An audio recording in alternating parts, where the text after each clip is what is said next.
Facebook কিন্তু বলে সবসময় কিন্তু ফেসবুক আমাদেরকে নির্দেশনা দেয় যে টাইমলি অর্থাৎ টাইম টু টাইম আমাদের কিন্তু পোস্টগুলো দেওয়া। তো এই টাইম টু টাইমটা কিন্তু অনেকেই মেইনটেইন করতে পারে না। সেক্ষেত্রে কিন্তু শিডিউল পোস্ট একটা সবচেয়ে গুরুত্বপূর্ণ পয়েন্ট আমি মনে করব। কারণ আপনি যদি যেকোনো পোস্টকে শিডিউল পোস্ট হিসেবে করে রাখেন, সেক্ষেত্রে কিন্তু পোস্টটা টাইমলি আপনার পোস্ট শিডিউল আকারে পোস্ট হয়ে যাবে। দেন ফেসবুক কিন্তু ওখান থেকে আপনার রিচ এবং এনগেজমেন্টটা খুব ভালোভাবে দিয়ে দেবে। এখন বিষয় আছে এই শিডিউল পোস্টটা আপনারা কিভাবে করবেন এবং এটা আসলে আ যে সময় আপনি শিডিউল পোস্টটা দিবেন, সেই সময়ের ঠিক কতক্ষণ আগে শিডিউল পোস্টটা করা উচিত, সেই বিষয়ে কিন্তু আমি বিস্তারিত কথা বলার চেষ্টা করব। তবে হ্যাঁ, একটা কথা অবশ্যই মাথায় রাখবেন।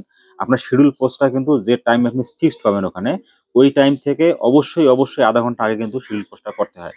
০.৫ ঘন্টা অর্থাৎ ৩০ মিনিটের মধ্যে যদি আপনারা ভেতরে যদি শিডিউল পোস্টটা করে থাকেন, সেক্ষেত্রে কিন্তু শিডিউল পোস্টটা কিন্তু নেয় না। ওখানে কিন্তু একটা মেনশন থাকে অবশ্যই আপনার ০.৫ ঘন্টার বেশি সময় দিতে হবে। তো আসুন তাহলে আপনারা কিভাবে আপনাদের পোস্টগুলোকে শিডিউল পোস্ট হিসেবে আপনারা তৈরি করবেন, সেই বিষয়ে ইনশাআল্লাহ আমি বিস্তারিত স্ক্রিন শেয়ারের মাধ্যমে দেখানোর চেষ্টা করব। অবশ্যই আশা করছি আপনার ভিডিওটি কন্টিনিউ করবেন এবং শেষ পর্যন্ত দেখবেন।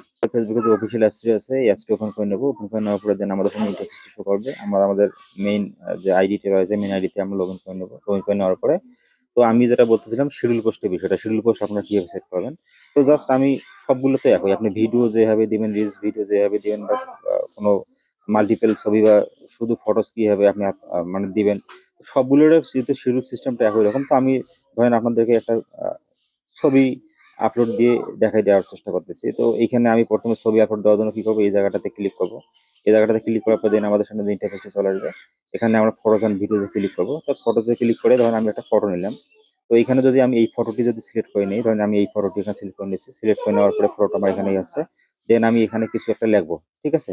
তো লেখার পরে আমি নেক্সট বাটনে চাপ দেব। নেক্সট বাটনে চাপ দেওয়ার পরে এখানে আ আমি আমার যেটা তথ্য সেটা হচ্ছে শিডিউল অপশনটি। আমি কিভাবে শিডিউল অপশনটা সেট করে দেখাবো সেটা বিষয়ে একটু আপনাদেরকে শো করাবো আরকি।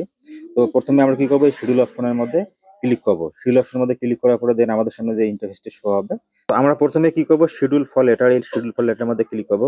ক্লিক করার পরে আমরা কত তারিখে শিডিউল পোস্ট করতে চাচ্ছি। এখানে যেমন ফেব্রুয়ারি ৩ দেওয়া আছে। আপনি ৩ তারিখ করবেন না ৪ তারিখ করবেন না ৫ তারিখ করবেন না ৬ তারিখ করবেন। আপনার ইচ্ছা। ঠিক আছে? অ্যাজ ইউজুয়াল আপনার যেটা মজা হবে সেই তারিখে করতে পারেন। তো ধরেন আমি আজকে ৩ তারিখে শিডিউল করতে চাই। ৩ তারিখে আমি সিলেক্ট করব। করার পরে এখানে ওকে বাটনে কিন্তু ক্লিক করে দেব। ঠিক আছে? ওকে বাটনে ক্লিক করে দেওয়ার পরে কিন্তু আমাদের সামনে একটা ইন্টারফেস চলে আসবে। এখানে ১ম এ কিন্তু ৩ এর মধ্যে কিন্তু ডিপ কার্লি দেওয়া আছে।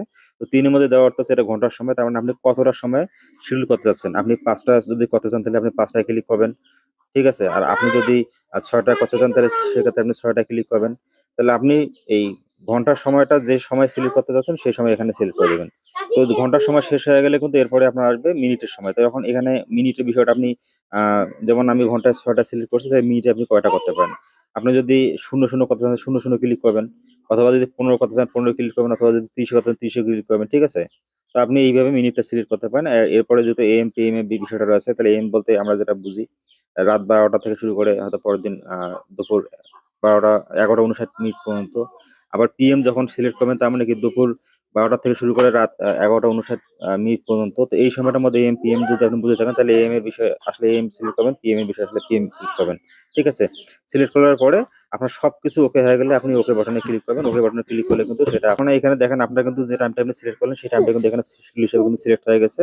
এখন আপনি এখানে ব্যাক বাটনে ক্লিক করার পরে আপনি আ ব্যাক করে চলে আসবেন। ব্যাক করে চলে আসার পরে দেখবেন আপনার এখানে শিডিউলের যে বিষয়টা রয়েছে, শিডিউল অপশনের মধ্যে কিন্তু আপনি কতটার সময় আ এএম বা পিএম সেই বিষয়টা আজকে বা কালকে বা কত তারিখে সেটা কিন্তু এখানে শো করবে। দেন আপনার সবকিছু ওকে হয়ে গেলে ফাইনালি যেটা বিষয় সেটা হচ্ছে আপনি যদি পোস্ট বাটনে ক্লিক করে দেন, তাহলে কিন্তু এই শিডিউলটা কিন্তু আপনার ফেসবুকের স্টোরে জমা হয়ে থাকবে। তারপর যখন টাইম হয়ে যাবে শিডিউল পোস্ট হিসাবে পাবলিশ করার জন্য তখন ফেসবুক কিন্তু অটোমেটিক্যালি কি হবে? এটা পোস্টটাকে আপনাকে পাবলিশ করে দেবে। তো এটার কিন্তু একটা ভালো উপকারিতা রয়েছে। আপনি যদি খুব গুরুত্বপূর্ণ ভিডিওগুলো শিডিউল পোস্ট করে রাখেন সেক্ষেত্রে ফেসবুকের যে অ্যালগরিদম সিস্টেমটা আগে থেকে কিন্তু বুঝতে পারে যে কখন এই পোস্টটাকে পাবলিশ করতে হবে বা কোন ইউজারদের সামনে নিয়ে যেতে হবে তখন এখান থেকে কিন্তু আপনার দ্রুত গতিতে কিন্তু রিচ এবং এনগেজমেন্ট টা কিন্তু চলে আসে। তো আশা করছি যে বিষয়টা আপনার সাথে বুঝতে পারছি, বুঝতে পারছেন। ধন্যবাদ সবাইকে।